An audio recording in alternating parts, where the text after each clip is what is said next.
the unseen roommate. I've always enjoyed living alone. The quiet, the freedom, it's something I cherished.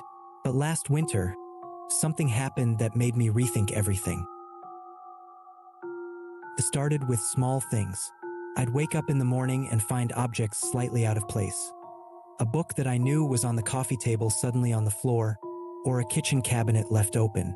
I brushed it off as my imagination, thinking maybe I was just tired and forgetting things. One night, I was sitting on the couch, watching TV, when I heard it, a soft creaking sound, like footsteps, coming from the hallway. My heart skipped a beat. I muted the TV and strained my ears, hoping I was mistaken. But the creaking continued, slow and deliberate, as if someone was walking through the hall. I got up, every nerve in my body on edge, and cautiously made my way toward the hallway. The sound stopped as soon as I entered the hallway, and I found nothing. No one. The doors were locked, windows closed. I told myself it was just the house settling, but deep down, I knew it wasn't. The next night, it happened again. This time, I decided to investigate thoroughly. I walked through the entire apartment, checking every room, every corner, but there was nothing. Just as I was about to head back to the living room, I heard a whisper. It was faint, barely audible, but it was there. A voice, soft and breathy, coming from the kitchen. I froze. My blood ran cold as the whispering grew louder, more insistent. It wasn't speaking words I could understand. It was just a constant, hissing sound, like someone desperately trying to communicate. I grabbed the nearest object, a kitchen knife, and slowly walked towards the sound. When I entered the kitchen, the whispering stopped. Everything was eerily quiet. The air felt heavy, thick with tension. I stood there, gripping the knife, waiting for something to happen. Then, out of the corner of my eye, I saw it. A shadow, darker than the darkness around it, standing in the corner of the room. I turned to face it, but it was gone. The kitchen was empty again, but the sense of being watched, of not being alone, lingered. That night, I barely slept, and when I did, I dreamt of shadows creeping up on me, whispering in my ear. After that, things escalated. The footsteps became more frequent, the whispers louder. Objects would move on their own, lights would flicker, and doors would creak open by themselves. The worst part was the feeling of being watched, of someone or something always being in the room with me, just out of sight. I eventually moved out, unable to handle the constant fear. To this day, I don't know what it was that haunted my apartment, but I can tell you this. Living alone isn't as comforting as it used to be.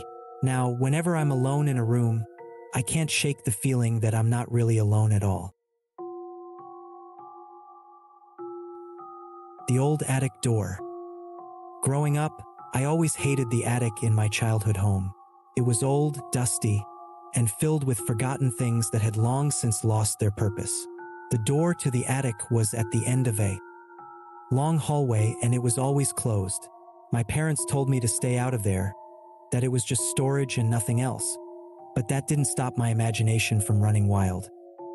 One weekend, when I was about 16, my parents went out of town, leaving me alone in the house for the first time. I was excited, finally, some freedom. The first night was uneventful, just me watching TV and eating junk food.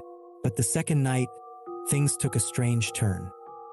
I was sitting in the living room when I heard a creaking sound from above. At first, I thought it was just the house settling, but then I realized it was coming from the attic. It sounded like something, or someone, was moving around up there. I tried to ignore it, but the creaking continued, growing louder and more persistent. Curiosity got the better of me, and I decided to check it out. I grabbed a flashlight and made my way down the hallway.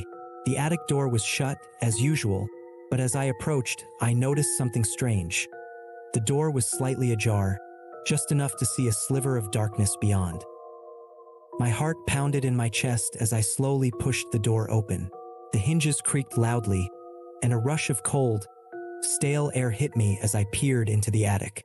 The flashlight beam cut through the darkness, revealing the dusty old furniture and boxes piled high. Everything seemed normal except for one thing: the old rocking chair in the corner. It was moving, rocking back and forth slowly, as if someone had just been sitting in it. But there was no one there. I stepped into the attic, my flashlight shaking in my hand, and walked towards the chair. The creaking grew louder as I approached, and I felt a chill run down my spine. Suddenly, the door behind me slammed shut, plunging the attic into darkness. I spun around, shining the flashlight at the door, but it wouldn't budge. I was trapped. Panic set in as the temperature dropped, and I could see my breath in the cold air. The rocking chair continued to move, its creaking echoing in the confined space.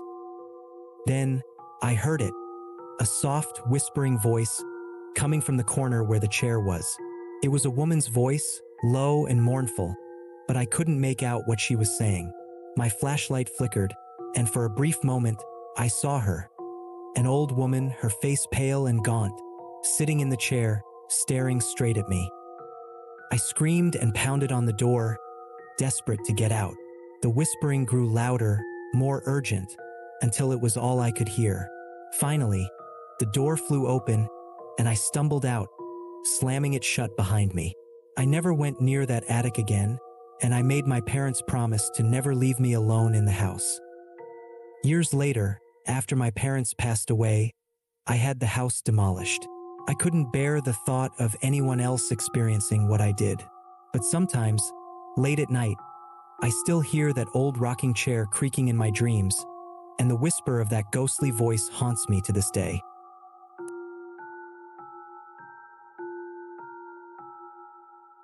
The haunted reflection. I was never superstitious, but after what happened to me last summer, I can't look at mirrors the same way again. I had just moved into a new apartment, a cozy little place on the third floor of an old building. The landlord mentioned that the previous tenant had left in a hurry, but I didn't think much of it at the time. I was just excited to have a place of my own. The apartment came furnished, including a large, antique mirror that hung in the hallway. It was beautiful, with an ornate gold frame that looked like it belonged in a museum. I liked it at first, but it didn't take long for that to change. The first night in the apartment, I noticed something strange. Every time I walked past the mirror, I felt like I was being watched. At first, I thought it was just my imagination, but the feeling wouldn't go away. It got to the point where I avoided looking directly at the mirror whenever I passed it. A few nights later, I woke up in the middle of the night to the sound of footsteps. They were slow, deliberate, and seemed to be coming from the hallway. My heart raced as I lay there, listening, too scared to move. The footsteps stopped right outside my bedroom door, and I held my breath, waiting for whatever was out there to leave. When the footsteps finally receded, I got up and checked the apartment. Everything seemed normal, but when I glanced at the mirror in the hallway, my blood ran cold. The reflection was wrong. The hallway in the mirror was dark and distorted, and there was a figure standing at the far end. A tall, shadowy figure with no discernible features, just a vague outline that seemed to pulse with a sinister energy. I froze, unable to look away, as the figure began to move toward me. I backed away from the mirror, but the figure kept coming, its form growing clearer with each step. It reached the edge of the mirror and stopped, as if it was trapped within the glass, but I could feel its presence, malevolent and hungry. In a panic, I threw a blanket over the mirror and ran back to my room, locking the door behind me. I didn't sleep for the rest of the night, too afraid of what might happen if I closed my eyes. The next day, I called a friend and told them everything. They suggested I get rid of the mirror, so that's exactly what I did. I took it down to the basement, where I left it covered in an old sheet, hoping that would be the end of it. But it wasn't. That night, I heard the footsteps again, louder and more insistent, echoing through the apartment. I stayed in my room, too terrified to move, as the footsteps grew closer and closer. Then, there was a loud crash from the hallway, followed by a chilling silence. I finally mustered the courage to go check, and what I found made my blood run cold. The mirror was back, hanging in its usual place, the sheet that had covered it lying in a crumpled heap on the floor. The reflection was normal again, but I knew better. Whatever was in that mirror wasn't gone. It was just waiting, biding its time. I moved out the next day, leaving the mirror behind. I don't know what happened to it, and I don't care. But ever since that night, I can't look at a mirror without feeling a shiver of fear, wondering if something might be looking back at me from the other side.